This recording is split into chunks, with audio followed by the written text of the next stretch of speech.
Oke, dengan siapa nih di sini, Kak? Ya di sini dengan saya Davano Falani. Oke, Kakak di sini sebagai apa sih? Jadi di sini itu saya sebagai anak dari owner Islamentor dan Sambal Belut Pak Man.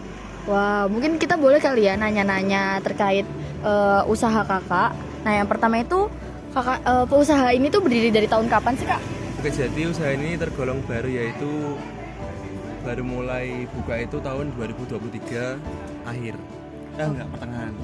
Oke, nah ini tuh awal usaha ini tuh gimana sih cara berjalannya itu?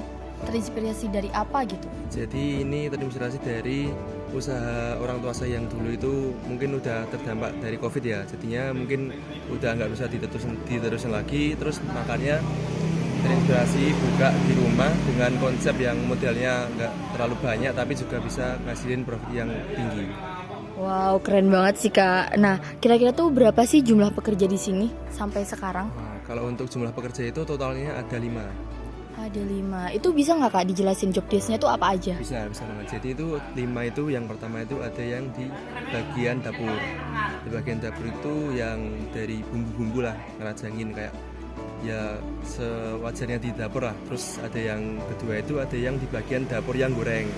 Yang itu jadi yang bumbu atau masakan udah selesai di dalam, dikeluarin tinggal digoreng di dapur yang penggorengan. Terus ada yang bagian buat minuman, itu nanti ada sendiri, soalnya kan kalau buat goreng sama minuman dicampur tuh nggak bisa ngehandle ya. Betul. Terus itu terus yang keempat itu di bagian kasir. Di bagian kasir itu fokusnya cuma di kasir. Terus yang kelima itu yang biasanya nganterin makanan atau minuman tuh keluar kayak gitu. Oh, oke. Nah, kira-kira tuh kompensasi apa aja sih yang mereka dapatkan baik dari finansial maupun non finansial yang ada di usaha ini? Oke, kalau kompensasi ya berarti kan untuk finansial itu kan secara kerja itu kan mereka pastinya dapat gaji pokok ya. Gaji pokok itu juga berdasarkan perjanjian di awal. Mereka itu jadi per job desk-nya atau per bagian itu gajinya berbeda-beda. Jadi mungkin yang dapur dalam berapa, yang di penggorengan berapa, yang dikasih itu berapa. Jadi itu udah dapat gaji pokok sesuai pekerjaan yang diemban mereka masing-masing kayak gitu. Oke, nah kalau non finansialnya tuh mereka dapat apa aja sih, Kak? Nah, kalau non finansial kan ini kebetulan juga ruang makan ya. Jadi mereka dibebasin untuk makan di dalam. Jadi udah dapat gaji termasuk makan di dalam juga selama mereka masuk di sini. Berarti itu kayak udah dapat makan gratis lah ya, makan siang betul, gitu ya, Kak? Betul. Oke. Nah, untuk sistem kompensasinya sendiri itu tuh diberikannya tuh kayak dalam bentuk apa sih? Apakah upah, gaji, borongan atau bagaimana gitu, Kak? Nah, kalau bentuk kompensasi yang lain itu misalnya saat diperlukan, misalnya kan terkadang rame ya. Kalau usaha kan ada sepinya ada ramenya.